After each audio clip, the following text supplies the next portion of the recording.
Hello and welcome to another episode of the Construction Corner podcast. I'm Dylan. I'm your host. And guys, today I am going to be going over my 100-mile race, what I learned, and what you can take from this into the construction industry. So, big milestone, big achievement here in doing 100 miles in under 30 hours at a sanctioned event, right? Timed, everything like that. And I'm really excited about this. It took me 5 attempts to finally achieve 100 miles and not quit, not give up, not give in during that race. And there's a few big things that really helped me to achieve that 100-mile mark. One is team, two, staying in the fight. Another lesson that I learned out there on the course was sustainable urgency. We'll get into that here on today's episode. Why training is so crucial and having the right training plan. How you can sleep on your feet for hours at a time. You'll find out how I learned that.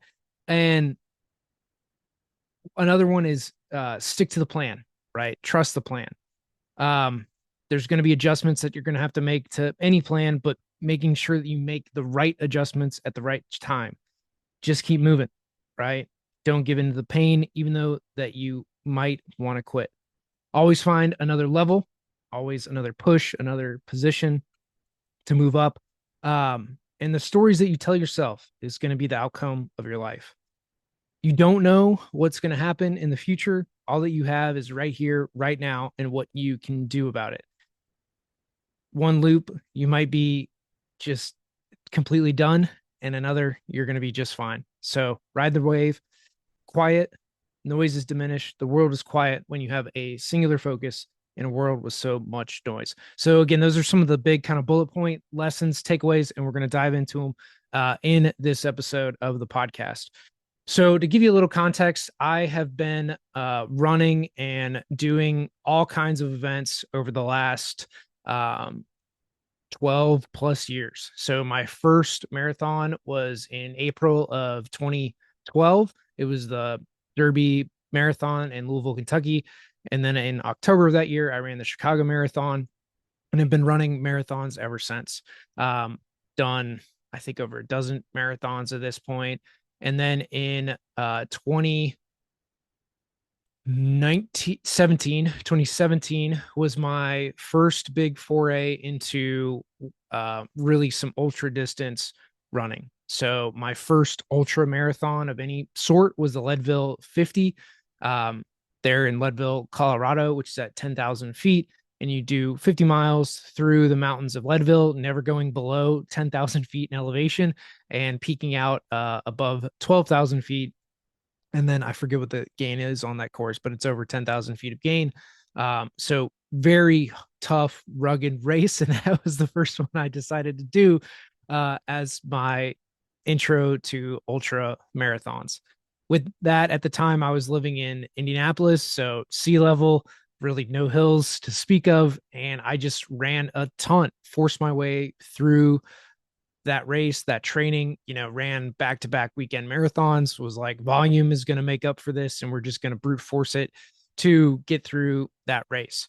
And that's kind of been a theme of a lot of my training. I've never really had a coach, just kind of pulled some plans and brute forced my way through all this running efforts over the years. So this race had a lot of changes to it. And through that, you'll kind of see what I'm talking about. Hold on, let me grab my list here.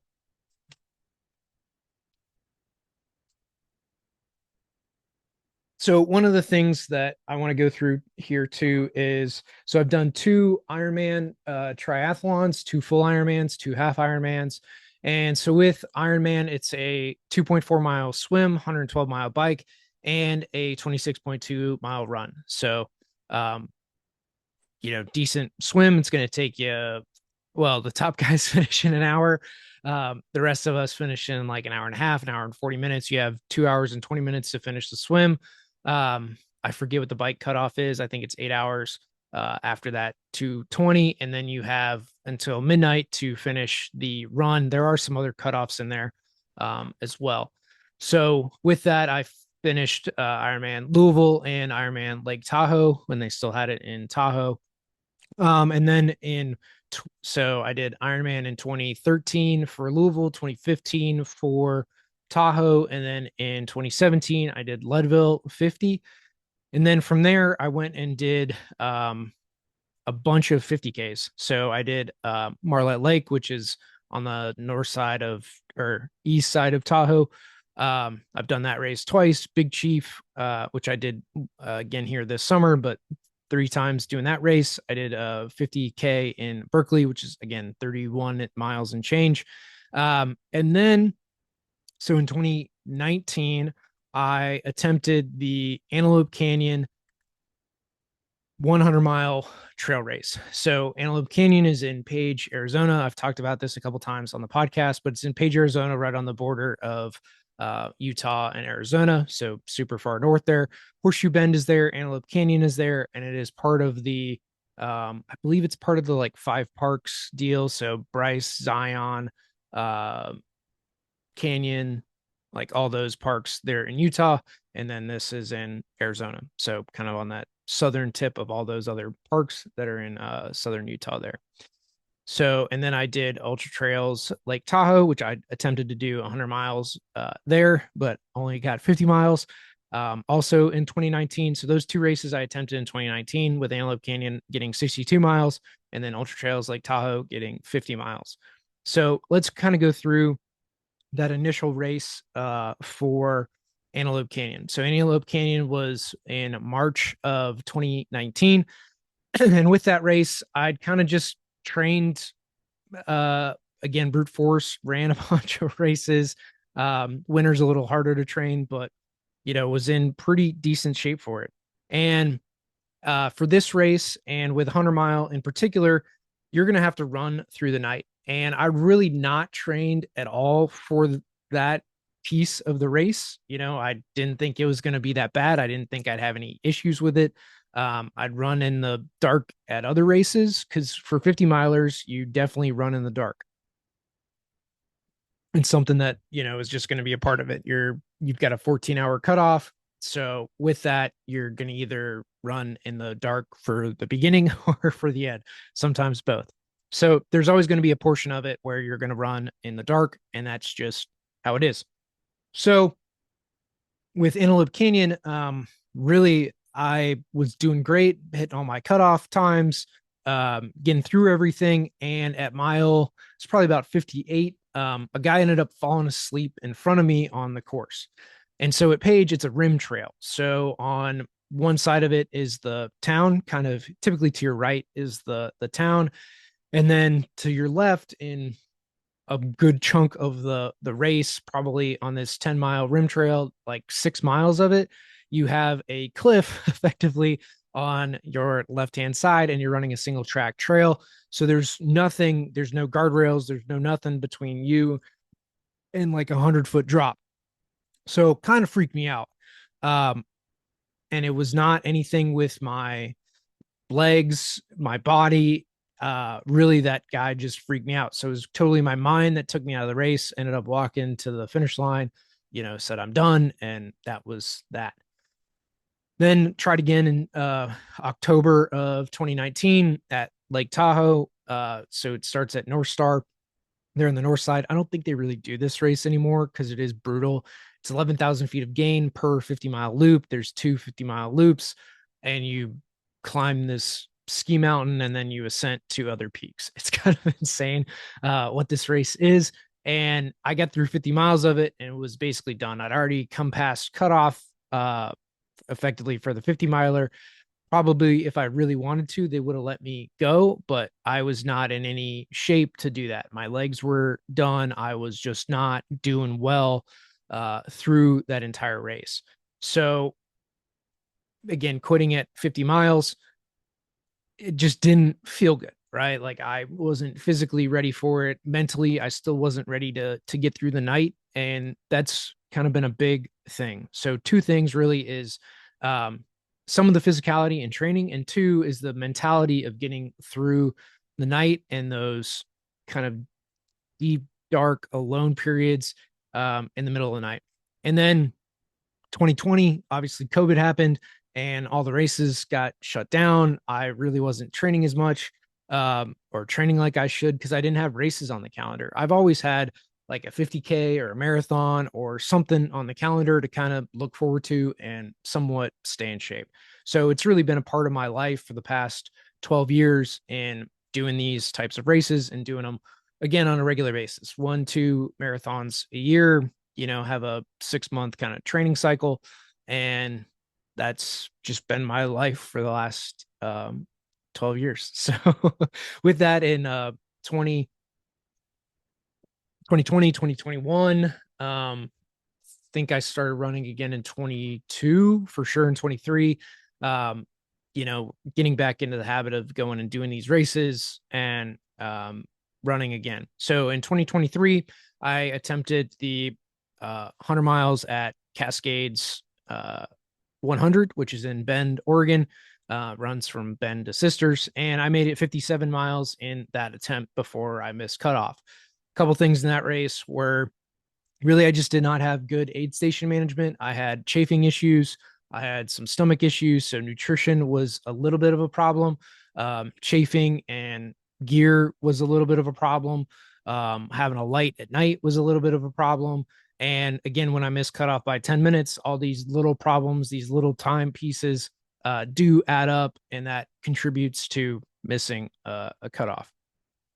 So go again back in March of this year of 2024. I went back to Antelope Canyon to try to really conquer that race. It was something that, again, I was in good physical shape for all that. And I ended up making it 88 miles at Antelope Canyon. So here I was in much better physical shape, but it was still not enough to make it through the night. There was still something missing in getting through the night in doing well. So for this one, I went 27 and a half hours. So I ended up missing cutoff by half an hour to continue through the race. So some of this was cold management at night. It was in the 30s. I was not prepared for how cold it was going to be and how cold I was and jackhammering. That contributed a little bit to this race. There was some nutrition issues and stomach issues that were a problem. But other than that, like I moved throughout the race. I had no real chafing issues. There was a lot of good that came out of that race. Just again, couldn't finish out that last 12 miles, which is, as we'll get into, quite a bit of distance to cover. So in October here, I'm talking about that I finally made it through 100 miles in under 30 hours, finishing in 28 and a half hours. So that's the punchline, right? We did finish, but let's talk about what went into this race and how I was able to finally achieve this milestone. So a few things that went into this race and really the picking of this race was, one, I hired a coach. So I met a guy, Brandon Rager, who I went through a 24-hour event with 307 Project with in August of 2023. And there were 14 of us, 16 people that paid for the race or the event, 14 people that showed up, and 12 of us finished. So Brandon was one of those 12, as well as a guy named Teddy, who I ran with at this event. And so the three of us ended up kind of training for this together. Brandon was the coach. He'd done multiple 100-milers, finishing in the top 3 for multiples of them, holding a top 10 course record at one of the courses. So like this guy, stud of a human. And really, I was excited to have finally a coach, somebody who just loves all this stuff. And I just needed a plan to execute, right? Something to not think about, not think through, just execute what was laid before me. So first, that was hugely different, right? I finally had a coach and someone to help me through a race. So somebody to help me run, figure out what I needed to do in training. And then he helped pick this race. So what was unique about this race, one is all my other races for distance have been in the West. I had not done an ultra marathon in the East, right? Nothing east of the Mississippi. So this is the first time I came east of the Mississippi to do a race.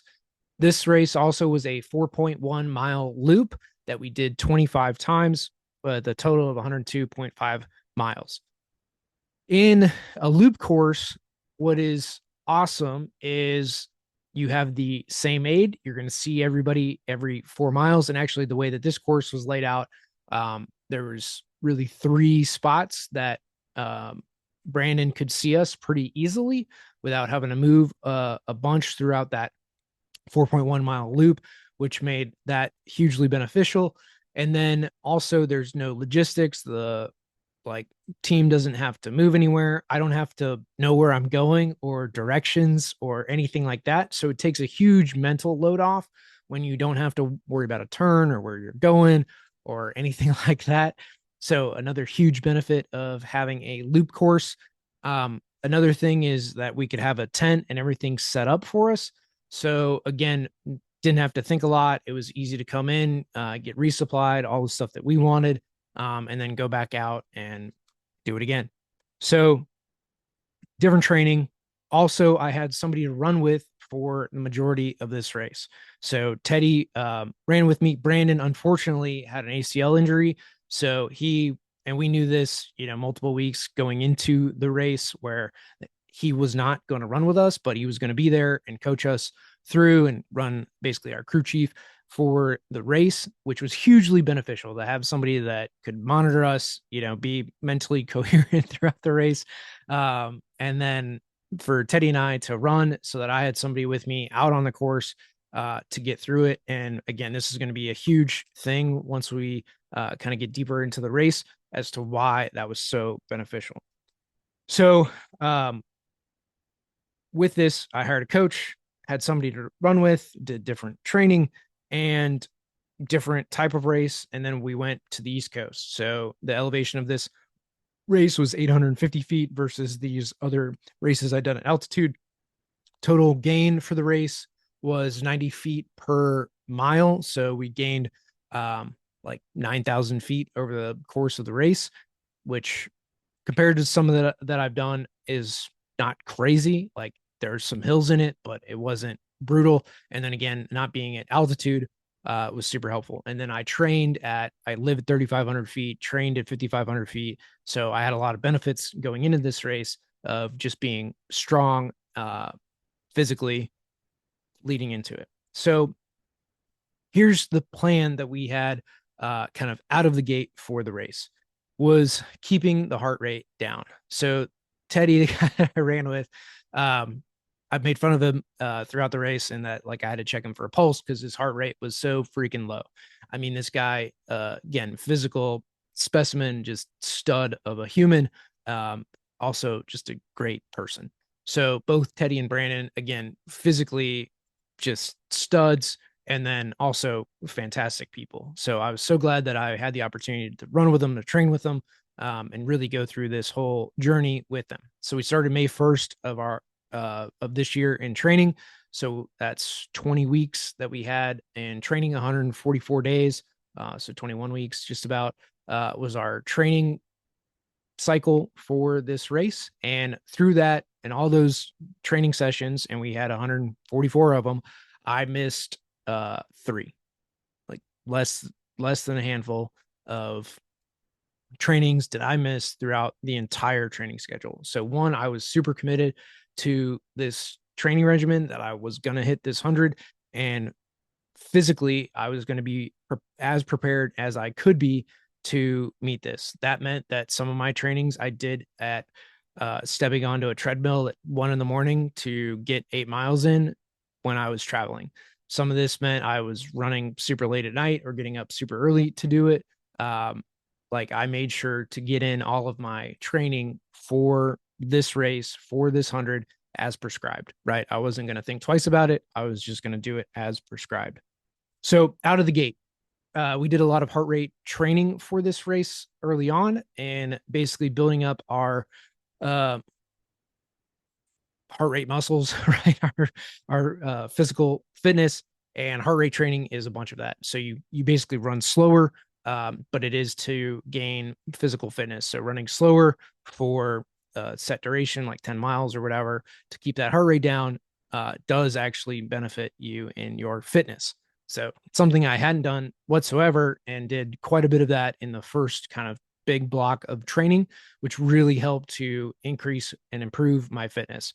My VO2 max went from 41 or 42 to 49 here at the end of the race. My uh, resting heart rate went from 62 to 51.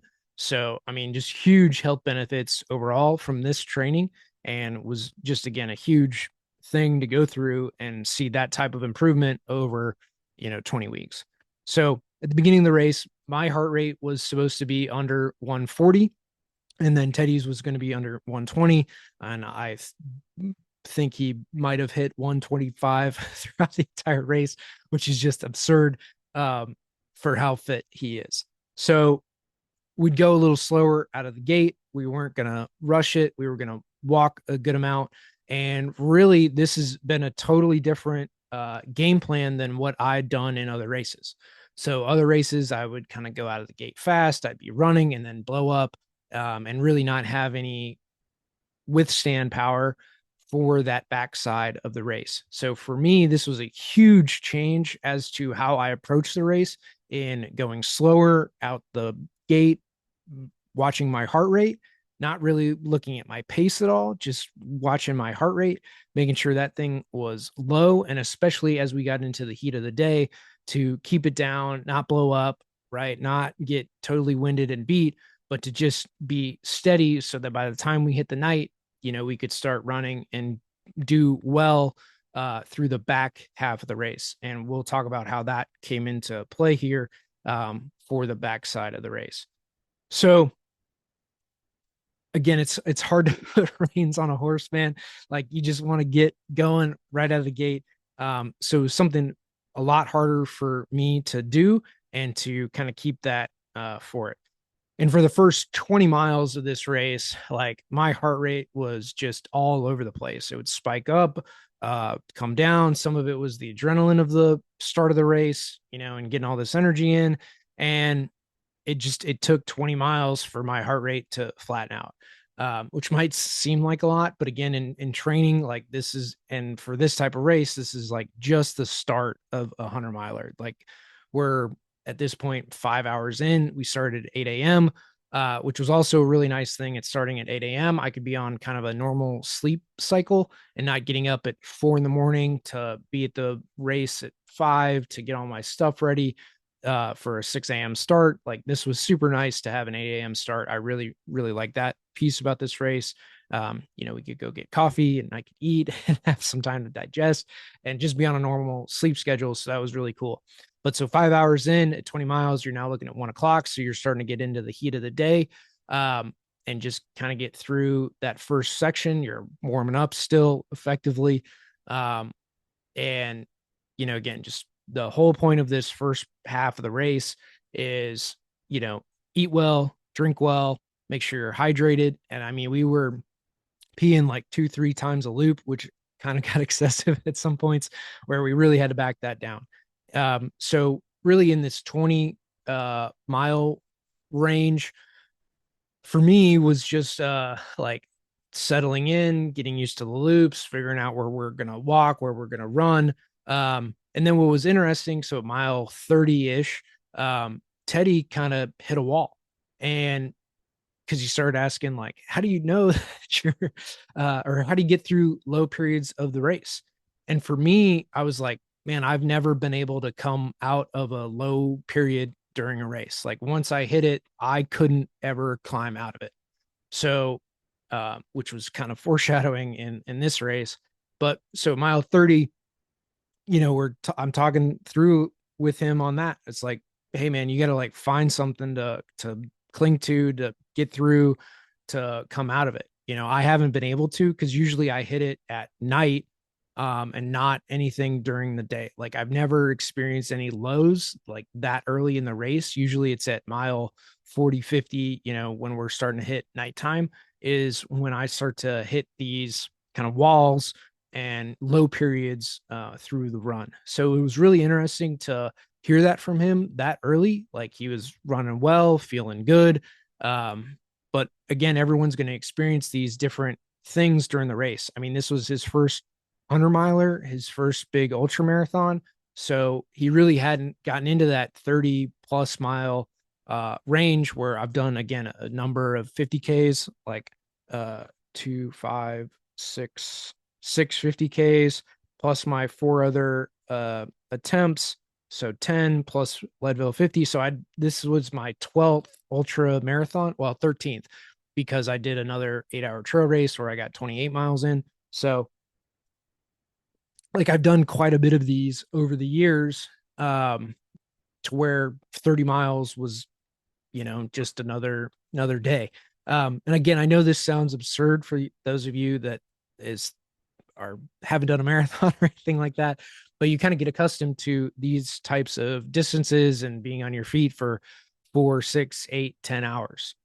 So really for me, this wasn't anything new. This was normal territory. I'd been here before and kind of knew it. But again, running with somebody, it's you, and this kind of worked out through our race where again, both of us through probably 25 through the first marathon were totally fine. Then he hit a low, I was still doing really well. And then as we get into the night, I hit some lows, he was doing really well. Then I woke up out of it and was doing really well and pulled us for a few hours. Then he needed to pull me for a few hours, then I pulled him, right? Like this is the type of teamwork that it takes to really get through a race. So big things to really think about is, again, I run all of my other races by myself. Like I had crew, my wife or parents were at my big ultra marathons. But honestly, like I'd never had somebody, especially in the 100, to run with. I never had a buddy. This was my first time running with somebody, which honestly, I couldn't have completed this race without them. So again, going back, miles 20 to 50 were me for me were like pretty good shape, like I wasn't um really worried. We were super overhydrated. Um and again, we were starting to really lose some time from all the bathroom breaks that we were taking because we were just overhydrated effectively through the race. So in a 100 mile race, you're racing the clock as much as anything else. So any wasted time, again, if we spent 1, 2 minutes on bathroom breaks, we have 25 loops. So that's 50 minutes, which again, over the course of a race could cost you a checkpoint. And there's really not too many of those in this race because, again, it's a loop. But again, it's super important to be cognizant of where you are time wise and understanding that. So through this, our coach basically had us take less fluids out with us on each loop, um, made made us hungry, right? That we were eating less to kind of force us at 10, 11 o'clock to finally eat some real solid food, which was super helpful. We ended up eating some ramen, which was a big benefit to both of us. But again, it forced us to become hungry throughout the race again, so that we're not taking like bathroom breaks, not having to hit the porta potties or peeing 2, 3 times out on the course. Again, just trying to save us a lot of time as we moved through the rest of the race. So big changes there on nutrition and really just dialing, tweaking those knobs throughout the race. Something that I've not been able to do because my mind has just been, especially in these other mountain races where like focusing on directions or making sure that I am eating and drinking, not necessarily like what I am eating or drinking, but like, hey, I'm going to do this. I'm going to force my way through it and not making these kind of tweaks and dial adjustments throughout the race that Brandon was able to do for us, which was a huge benefit to us through the race. So again, something to have somebody who's experienced, who's kind of at that 10,000 foot view and can see, what we're going through, when what's happening. So again, we were still hydrated well enough. We were still just now peeing like once a loop instead of 2 or 3. So we were still hydrated. It's not that we were, going to be worried about dehydration. But again, making sure that we were able to get through like the heat of the day, not overtax our system or anything else like that. So really still early in the race, we were doing well, maintaining heart rates and just getting through kind of that first heat of the day. Um, Another takeaway that we have, that kind of came up through the race is that a day is really long. So when you do these types of events, 24 plus hour events, you really see how much time is in a day, how many things that you can do, how many miles you can go, how much time there really is in a day. And it's harder to understand in day to day life. But when you put yourself in instances like this, where you're walking, or even if you do like a meditation or something that is a 24-hour deal, but detached from TV and media and basically all of our modern day amenities, you'll really see how long a day really is and how much you can accomplish in a 24-hour period. So you get this awareness when you do events like this, when you're detached from the world and are just in that moment, right? Moving from one moment to the next and focusing on your next step, your food, your hydration, or the conversation you're having with the person next to you. So in this race, I didn't listen to any music, any podcasts, no technology. Basically, I didn't carry my phone at all. Just had my watch on me for basically to keep my heart rate and time of day, so and distance covered. So those are the only things that I had available to me on my watch. I wasn't able to see my pace or anything like that. um so really a key lesson here is being easy through the day helped me to run into the night, doing the right things early in the day, um not killing myself in the front half, only to shoot myself in the foot on the back half.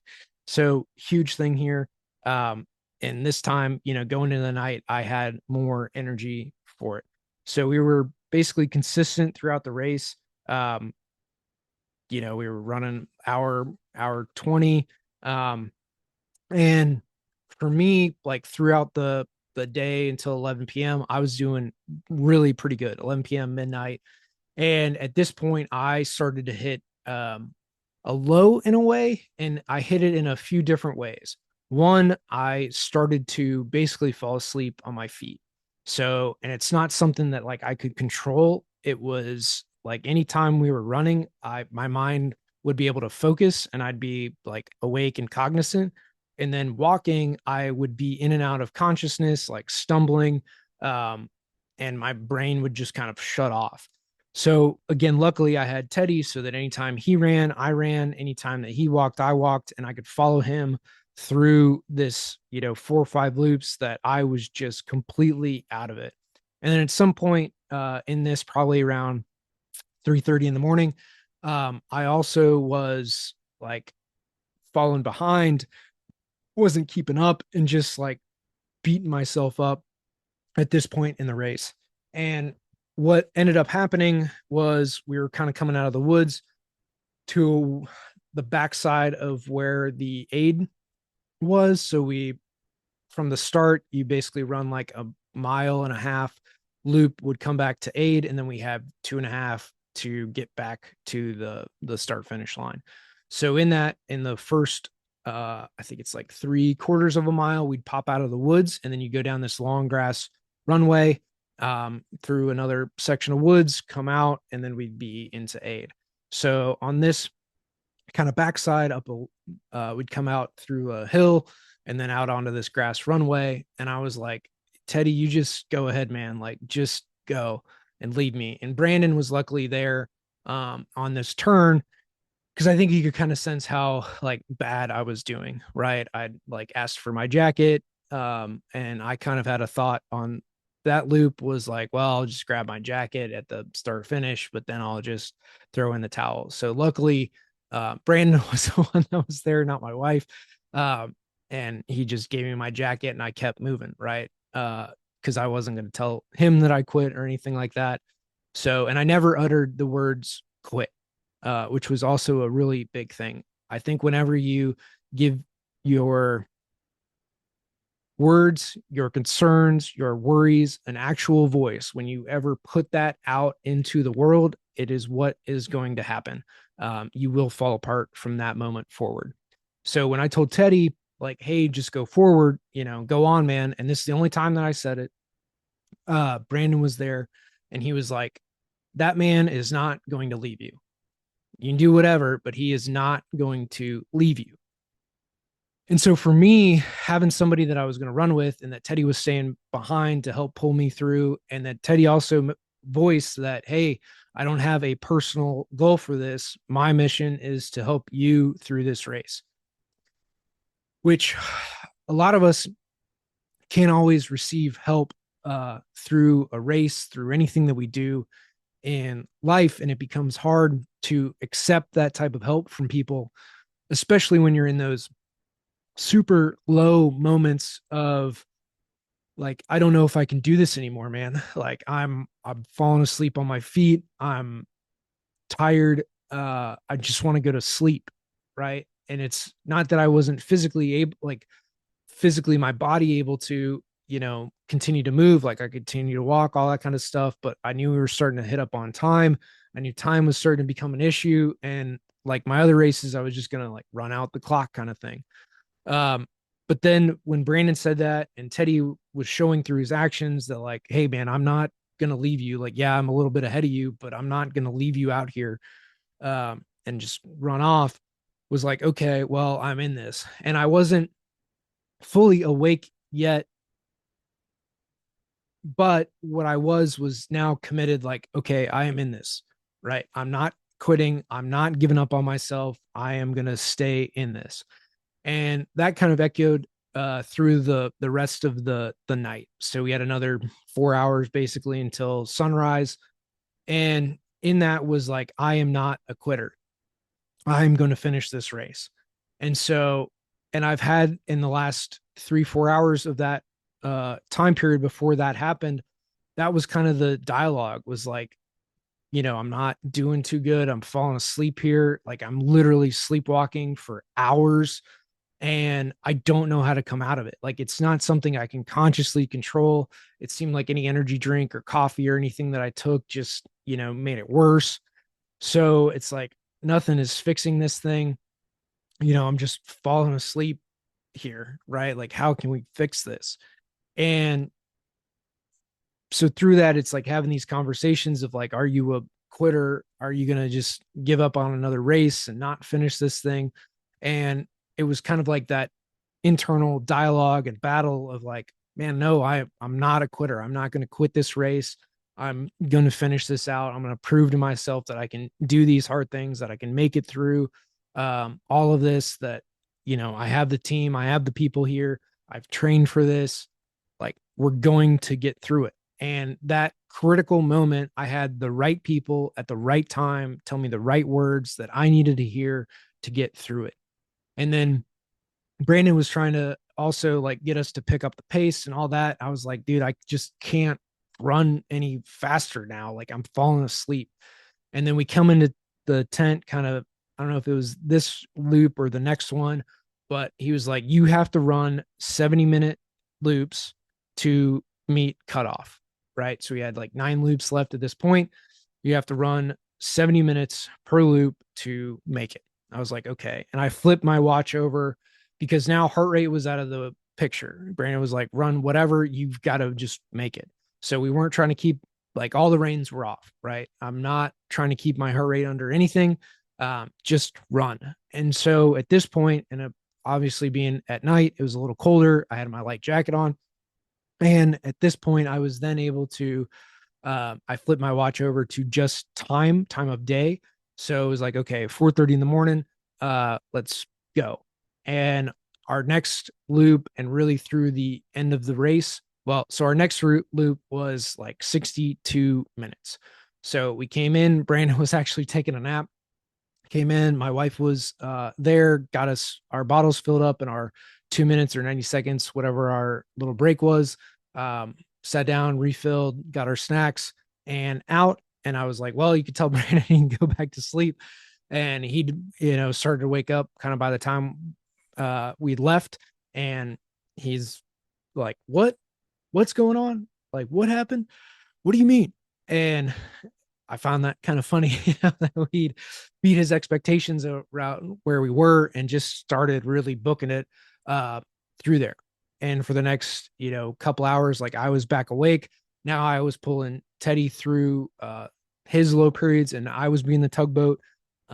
through this period from like 4:30 to 6:30, and then I like again was starting to fall asleep after basically 2 hours of being back awake again, starting to like fall asleep again. And again, this like I can't control it. And Teddy was like, "Knock that shit off, man." I was like, "I can't help this, right? Like I'm trying to stay awake here. I'm trying to do all of it, but we still maintained our pace, still maintained that 60, 65 minutes per loop through that, even though I was falling asleep on the uphills and our walks. But again, maintain that. And then once sunrise came, and that was one thing that I was like, I know once the sun comes up, I'm going to be able to stay awake.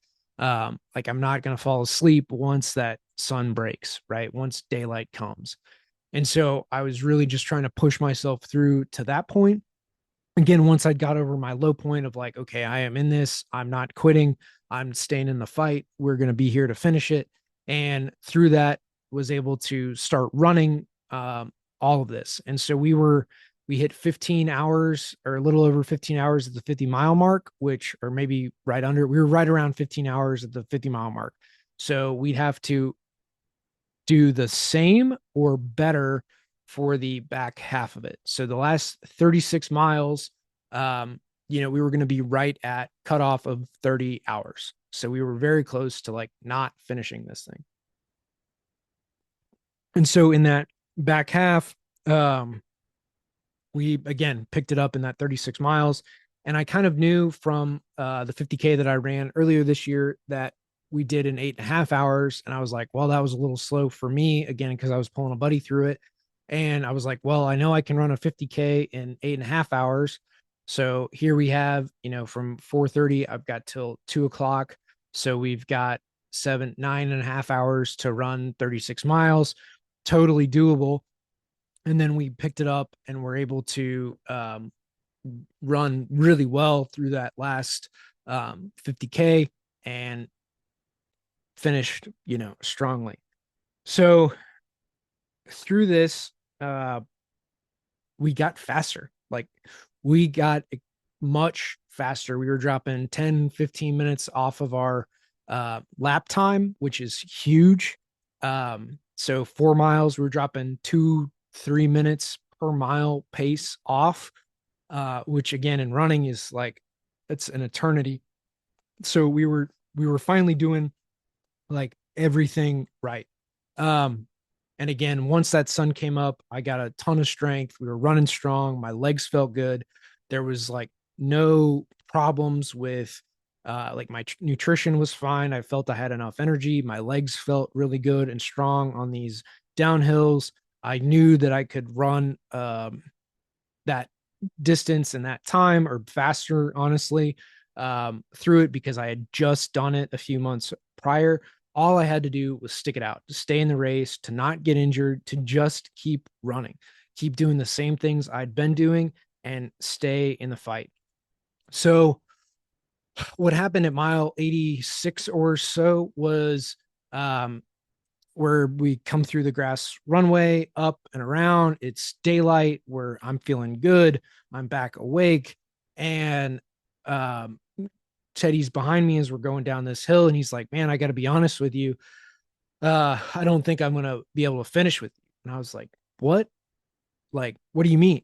Right. I had heard nothing about how he was feeling, what he was going through. Like he'd given pain no voice through any of this. Right. So here we are, we're 24 hours, 25 hours into the race. And it's like, I'm not going to be able to finish with you, man. Like, what do you mean? He's like, my foot, I've just been dragging it for probably the last 26 miles. And it's just reached a point where it hurts so bad that I don't think I can do anything. So I come in to aid through it, tell Brandon, like, hey, Teddy's got a foot issue. I don't really know what's going on, but like, hey, you got to check it out. So we get in. Teddy sits down, talks to Brandon through it. Like, it just hurts, man, real bad. And in a race, you don't want to take anything off, right? You don't want to take your shoes off because, however it is, so long as it's not chafing or doing it bad, you just want to let it ride. You don't want to adjust anything. You don't want to move anything. You don't want to try to mess with anything because it's you don't know what you're going to then break in the process, right? If it ain't broke, don't fix it. And that's basically what we wanted to do through this race. Like I never changed any clothes throughout the duration of it other than taking on or off a jacket. So huge thing here is you don't want to touch anything. So Brandon was like, "Hey, can you walk?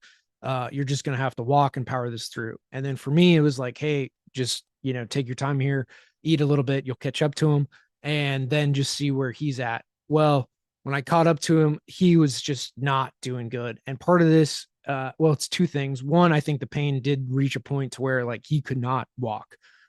It was that bad where he was hobbling so bad. And then two, he gave Payne that voice. So once he said it out loud, it was game over. And this is the whole thing about me, like not saying that I wanted to quit or that I was done or whatever. There was none of that. It was, hey, you go on and then I'll just fade away. But it was not a thing of like, I quit, I'm done. It was like, let me kind of gracefully exit this race. Uh, and that allowed me to stay in the fight once I got those words of encouragement that I needed to hear to stay through the race. And then Teddy gave this pain a voice, which again, he was in excruciating pain. Like there's no taking away from it. He actually got x-rays the next day and had a deep bone bruise. So, I mean, for good reason, he should not continue that race. Like he was just in such tremendous pain. So I walked with him for a little bit, and then I went up a hill and came back, and he kind of took a detour. It was like, there's no sense in me doing this. Like, I'm not going to finish. Um, but to his credit, he ran 26 miles on a busted foot to help me through the night. And that level of selflessness, that level of commitment, like you just don't see that from many folks anymore, right? That willingness to push through the pain, to push through those new levels, to get to those places where most people have not explored that depths of themselves, let alone gone that far or that long on their feet. And I commend him tremendously on his efforts. And without him, there would not be a finisher's medal in my hand. Teddy carried me through the night, and I am extremely grateful for him and his commitment, his physicality, and his ability to continue to run even in that much pain. So again, having a teammate, having people there for you, having people who help you to achieve your goals is something that you need in your life. And I'm just grateful that I had that at this race with Teddy to achieve um, my goals, like, but again, it's don't give your pain a voice if you can help it, right? He reached a point where he needed to voice something. It was so bad, and he should not have been running on it anymore. And again, I'm just grateful that he was able to push through um, for that long in the race. For me, then I ran those last 3.5 loops alone. Um, when I came back to aid, it was like, hey, do you want your phone or headphones? And I was like, no, I've come this far. I'm gonna run the last out by myself.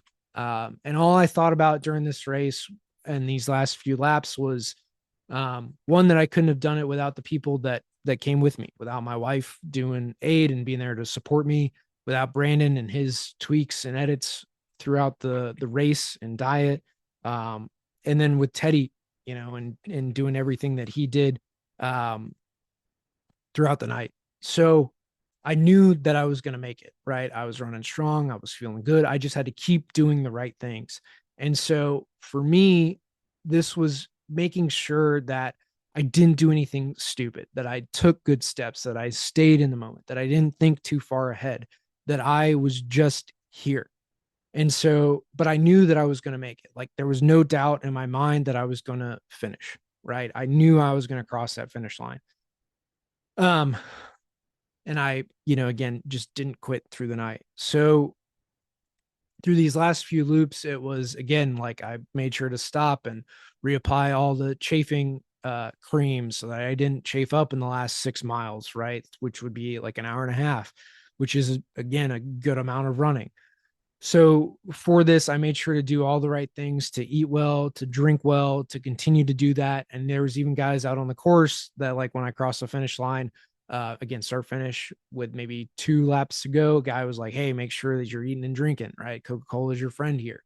And to do those things through the last few laps to, again, make sure that you're not going to get that far and then not be able to finish. So a huge thing is just, again, making sure you continue to do the right things over and over again. And with 2.5 loops left, there was a girl up ahead who was maybe half a mile in front of me. And this is where you always have another level to go, another rung to achieve, and always have that little extra to push. So with that, Brandon was like, "Well, you've got to be able to, like, now catch her, right? You've got to pass this girl, and that's kind of your next milestone." So with 2.5 loops left, that was my next target, right? Was to overtake her and to kind of finish this race in a very strong manner. I ended up passing her, I think, with a loop left, and basically she went into one of the restrooms, porta potties, and I passed her there, and then maintained that through the rest of the race. So for the last, again, 4 miles. So it's important to note that it's not done until it's finished, right? Teddy made it 86 miles, and it's still a hell of an achievement for him to go that far. I mean, Antelope Canyon when I went 88, but that last 12 miles is everything in the race. It's so close, but it is still yet so far away. And I think that's super important to note, that you're not done until it is over, until you've crossed that finish line. And for me, like, I started honestly breaking down like maybe a mile and a half out from the race, because, or from the finish line, from that final 25th loop, because I knew that I was going to finish, but I knew that I still had those miles to go, right? That I could still roll an ankle, that I could still fall, that I could still uh, mess something up and not cross that line. So I had to hold it together. I had to not break down until I finally finished and crossed that finish line. So um, crossing that finish line has been one of the proudest moments of my life. I worked 5.5 years to get to this point, 4 DNFs, right? And feeling of a quitter and inadequate, in that's the only thing that I've really ever quit and not finished in my life. Like, sure, I've changed jobs and things like that, but it's not, I don't view that in the same light as like these races and not finishing. So this was my redemption and finally being able to cross that finish line. I took 28.5 hours to do so. Like 28:31 was my finishing time. And 5.5 years of work from the first race at Antelope Canyon in 2019 till here in October 6th of 2024 to finally cross that finish line. And it was a relief to know, like, I'm not a quitter, that I can achieve the things that I set out to do, that I can follow a training plan, that I can succeed. And honestly, like, I cried once I crossed that finish line, man. Tears of joy, just knowing that I've had it. I have it in me. I could finish and finally get that coveted 100-mile buckle. So for 100 milers, they you get a medal, right? Like any other race, you get your medal, but you also get a belt buckle. So this has been a thing for 100 milers since 100 milers kind of started, in that you get a belt buckle. That's the custom thing that 100 milers get upon completing a 100-mile race. So I have the Halloween Hobble 100-mile belt buckle, and again, it's something that I'm just super proud of, and finally having accomplished a 100-mile race distance. And the other thing that happened through this race is that we ran the entire time. Sure, we walked the hills, but like, I actually ran for the majority of, well, maybe not the majority, but I ran the entire time. Like, I ran through the finish line. I ran all the downhills throughout the entire race. I ran for most of it. like in Antelope Canyon, I started walking, and walking was like the only thing that I could do. At the end of Antelope Canyon back in March, like I tried to run, but my lungs just wouldn't cooperate, right? My body was such that like it was so excruciating to run at all that I was basically physically incapable of running by the end of my race at Antelope Canyon and at some of these others. So what I found in this race is I was so physically well prepared that I could run through the entire thing, and I just didn't know that was possible. So once I finished, got my medal, my buckle, finished kind of the emotions coming out for me. We walked back to our tent area and kind of just sat around and talked about it. Teddy'd had a nap by this point and was able to recover a little bit. And we talked through how we looked and felt and kind of the highlights of the race, right? And if I had known Teddy's foot was hurting, or if his foot didn't end up being having a deep bone bruise in it, he would have finished. Like his fitness was way better than mine. Um, Again, super low heart rate, something that like um, I wish I had that level of fitness where his heart rate, was in the 110s, 115s, maybe 120s through the race. Mine was 140s, 150s. I mean, my average was still 133 because it shot way down whenever we walked up the hills, but still, like, his fitness was way better than mine. Um, and yet, I'm again so grateful that he stayed back and ran with me the entire duration of the race because I could not have finished 100 miles without him there. Um, and this is also to say that like you don't need a massive team of people around you. Now, for some things, obviously in construction, you do, but for most of your life, you need a few good people around you, right?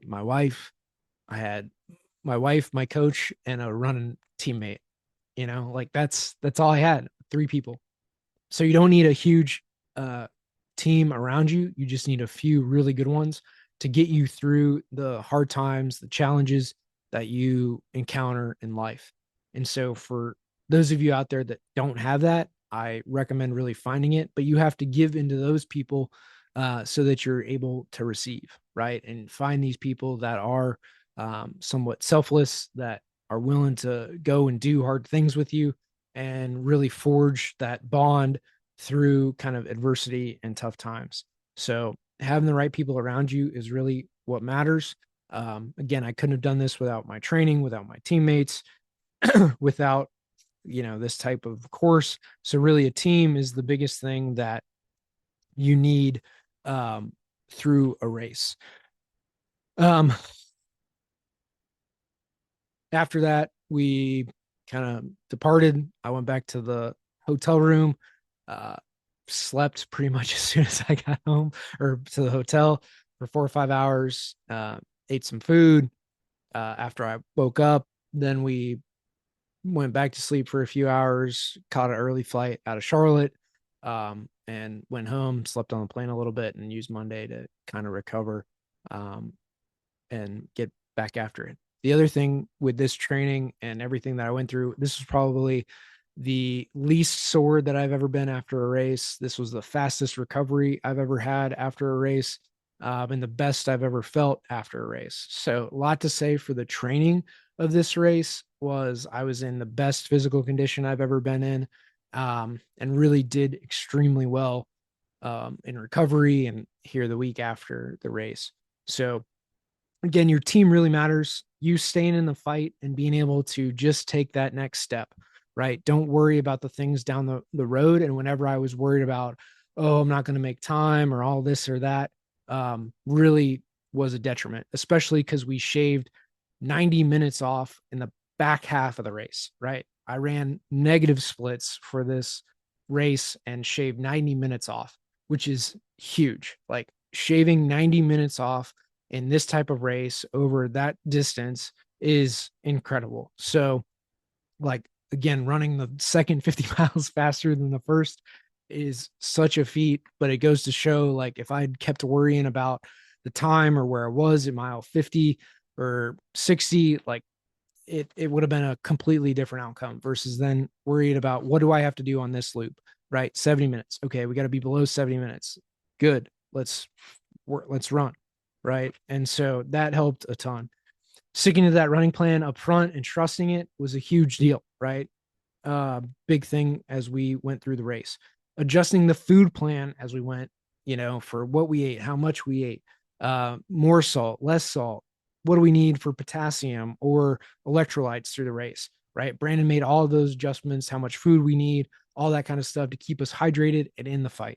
Um, don't give pain a voice, unless it becomes just medically very relevant, right? Which for Teddy at that point it was, but giving your pain a voice or wanting to quit, don't give that a voice.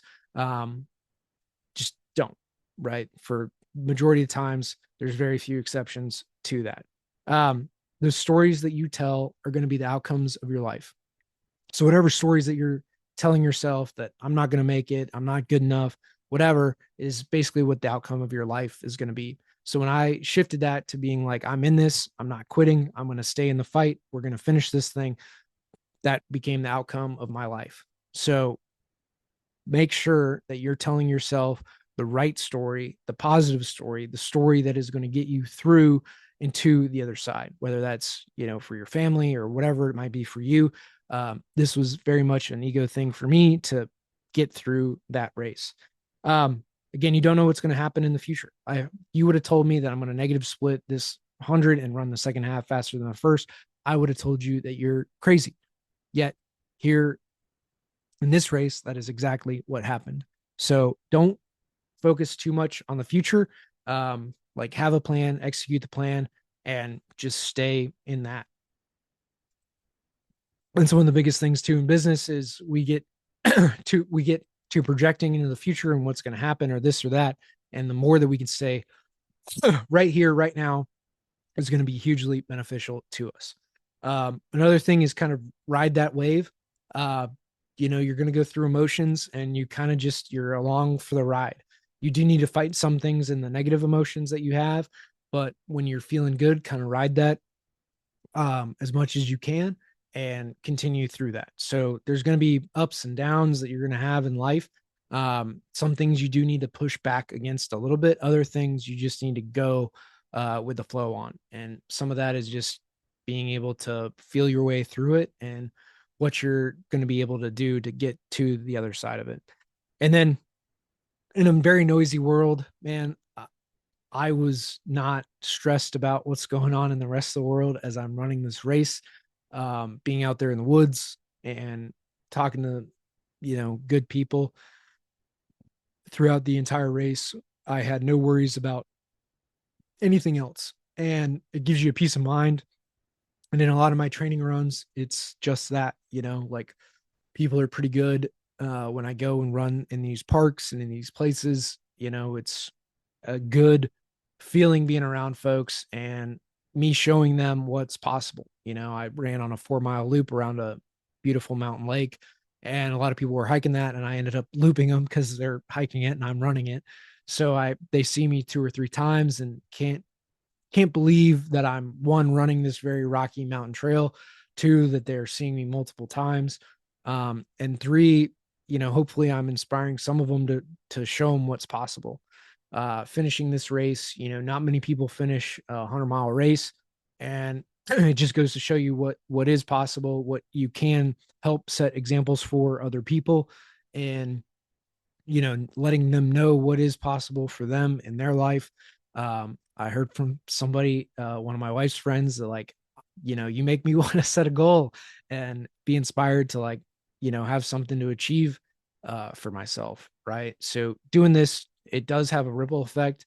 It does inspire other people to better themselves. And I kind of forget that in what's going on in the world and what's going on.